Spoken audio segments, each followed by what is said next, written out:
has something that's very unique to the Mountain West and to Montana. We're tucked in between three larger metropolitan areas, being Butte, Helena, Missoula.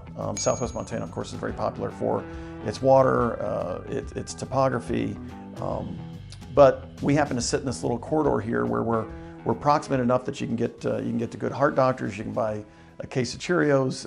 You can get in and out on an airplane if you need to. Yet you can come here and be in the woods. This is Tom Rue, by the way. He's the Chamber of Commerce president for Philipsburg. We're going to edit that out, I trust. Yeah. He's also just a generally fun guy to be around, learn about the town from, and chat with. Anyway, Tom, you were saying? I think Philipsburg has something that's very unique to the Mountain West and to Montana. There's a lot of places, whether you like to fish, hunt, run a snowmobile, hike, or just play in the woods, just explore. There's a lot of country you can get to and not be bothered by others.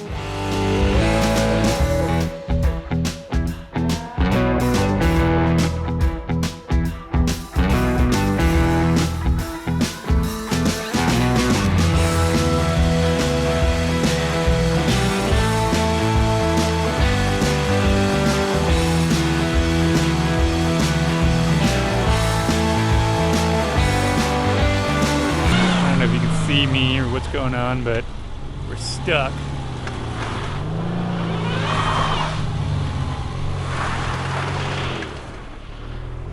But Bill's working it out.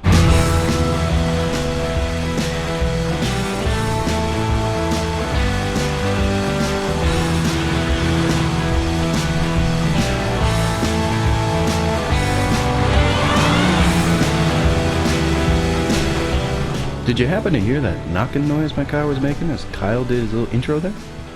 Yep, that's me breaking my front axles while trying to carve a path to turn around. Listen to the clip again. It's the sound that sounds like it's not good.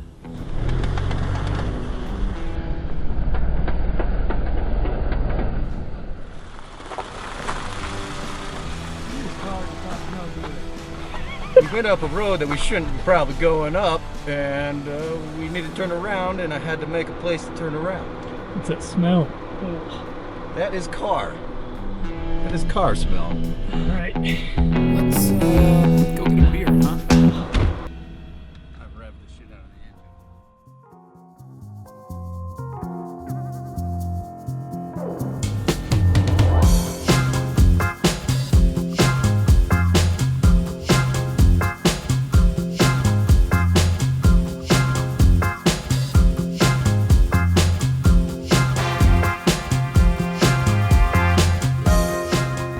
Smith, and we're at Philipsburg Brewing Company.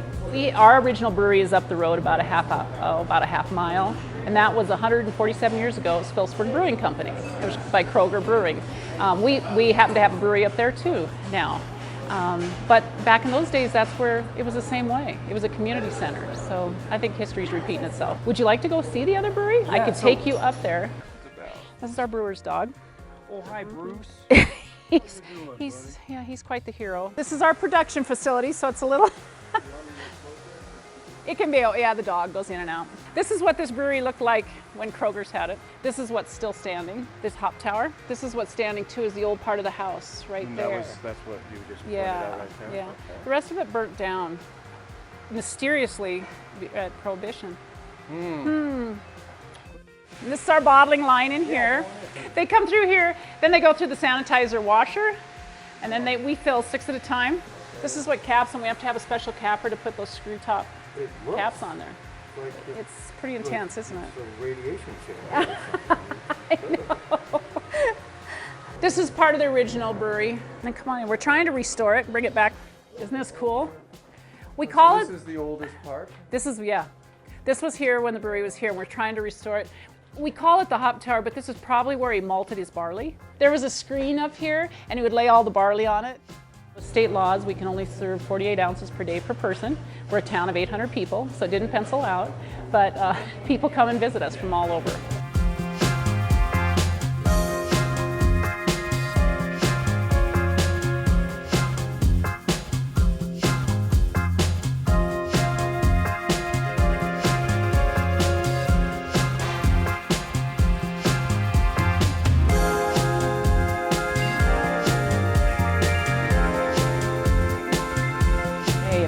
sapphires, it's skiing or hiking or drinking beer, of course, but it's just a fun little town and everybody knows everybody.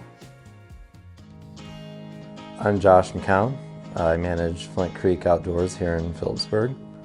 I would recommend that you look for places, kind of think about it, and look for places that have good cover for the trout so that they're safe from predators. A place that provides food. So when you look at the current, if you find that spot that looks safe and you find that the current is moving food into that spot, because the food floats in the water, right, or it's under the water. That's the second criteria. And the third is that it has to be easy for them to swim, right? Like, we don't go into a swimming pool and try to tread water and eat at the same time, because that would be difficult for us. Sorry to interrupt, but given the secret nature of fishing holes and our gratitude for being taken there in the first place, we're just gonna go ahead and blur out the rest of our walk. And while we wait, a little background on how we met Josh. When we first got to town, we stopped by the fly shop to see about going fishing. We got to talking and he helped us map out some outdoor locations for filming.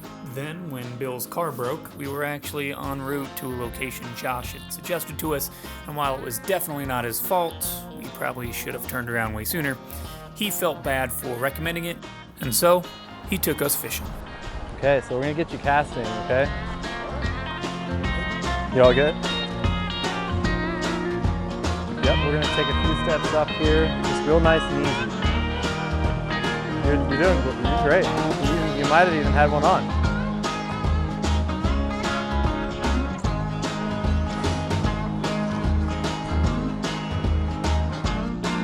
This is where we should have been fishing. Yeah. You all good? Here, people come here. That's what they come here to do from all over the world. People think that only old people do it or like only men do it, but really it's for everyone, and kids, women, men, and, so yeah. That's a good sound bite.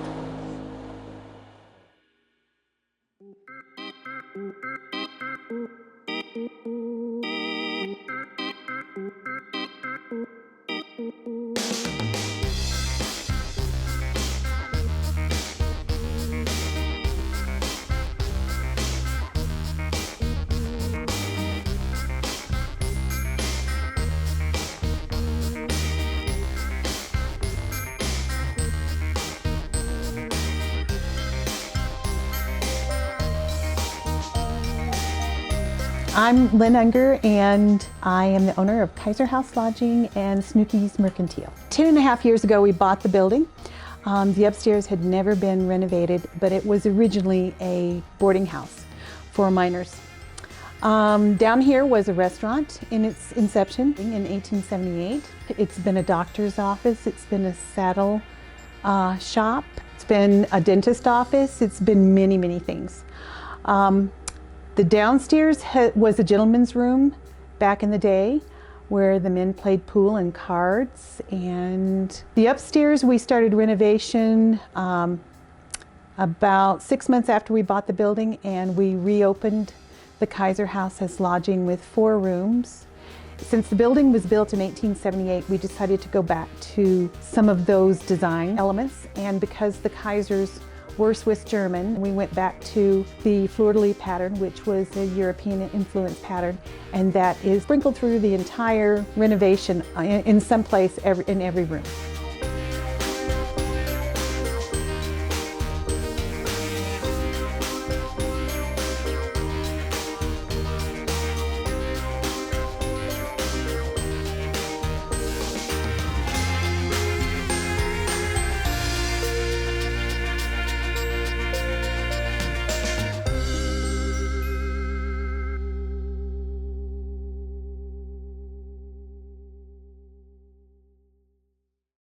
We have been here for about 9 years now, and the sapphires brought us here. We were centrally located to the Idaho opals, the Montana sapphires, the Idaho garnets that we were doing, and then the Montana agates are here too. So for us, this is a great central location, and I loved coming to Philipsburg to mine sapphires, so now we just get to do it a lot. I'm Anna Provost, and this is Montana Gems of Philipsburg. Here she's sorting through. I'm moving around rocks trying to figure out what she's finding because she's really good at this and I am not. So they're taking it over here, they're washing the gravel, and then they're bringing it over here where they can sort it.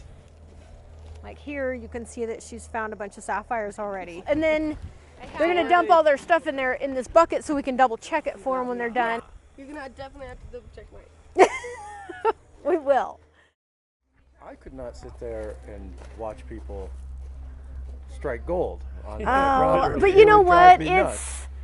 It's so much fun to see their expression, and for me, when I get to call the people, like I just had somebody come, you know, one of their stones came back, it was gorgeous, you know, and I'm running downstairs showing Gary, oh my God, look how nice this turned out, you know, and I'm calling them, and so that's, I don't know, that's why we do it. When I sell things in here, I feel like I'm selling my personal property, you know, so I always am happy, like, if it's going to a good home, you know?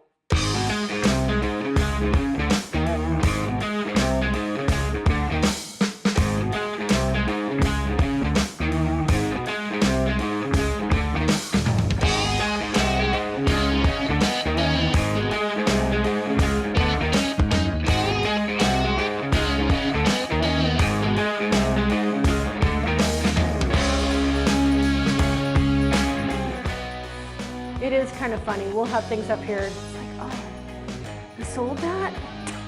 You know, and we're both kind of sad.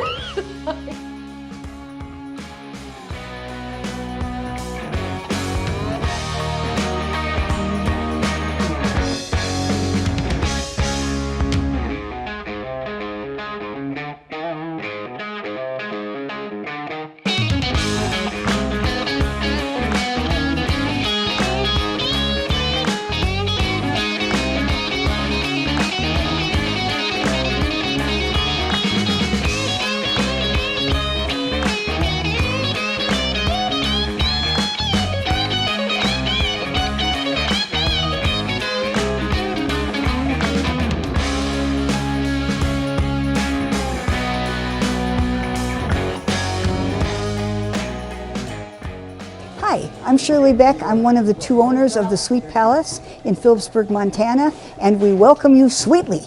Right, this is our 21st year in business, and it was a hardware store before. Most people ask about that, and it was hardware and dry goods for all of its years since the late 1800s. This is what I always saw. You know how your mind sees something else? Well, this is what I saw. And didn't know anything about candy. And when was that? You didn't know anything? Didn't know anything about candy. You didn't grow up, your 1997. father wasn't Willy Wonka or something, and then you No, decided absolutely not. No, we said, all right, we can learn this and we can do it. My favorite candies of all the things that we have around the outside, international, whatever, believe it or not, is chocolate-covered gummy bears. Sometimes things that seem like, oh my gosh, how can this be?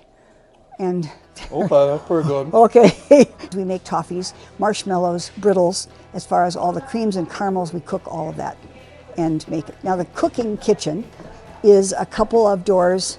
Down.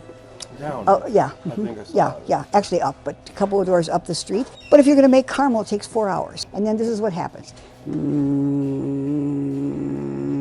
For 4 hours, you kind of lose interest, right? Right. But when we bring 20 pounds of it over here, then we need to cut it and dip it and wrap it and mix nuts with it and decorate it. And so that's what this kitchen is the finishing kitchen, because there's things to watch.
your magician. Well, something like that.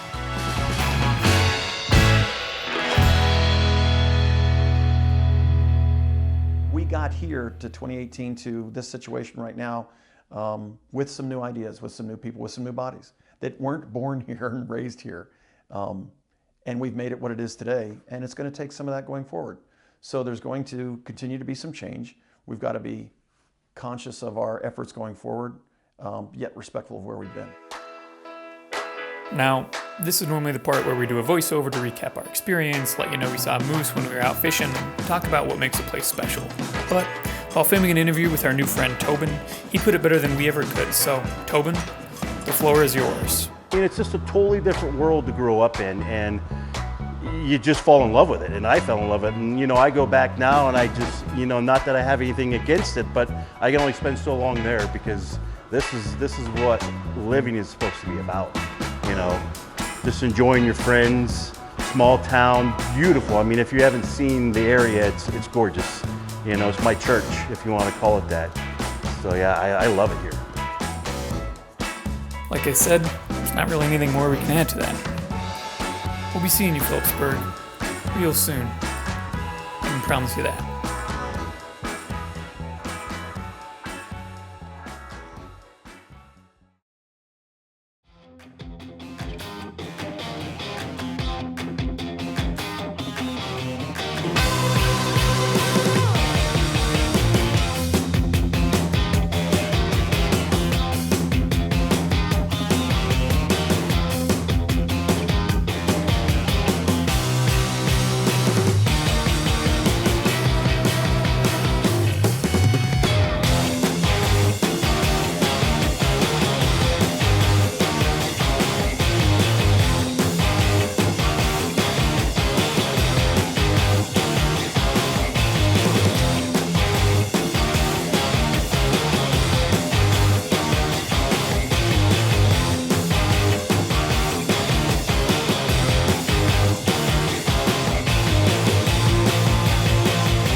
Dutch babble live. Don't mind if I do.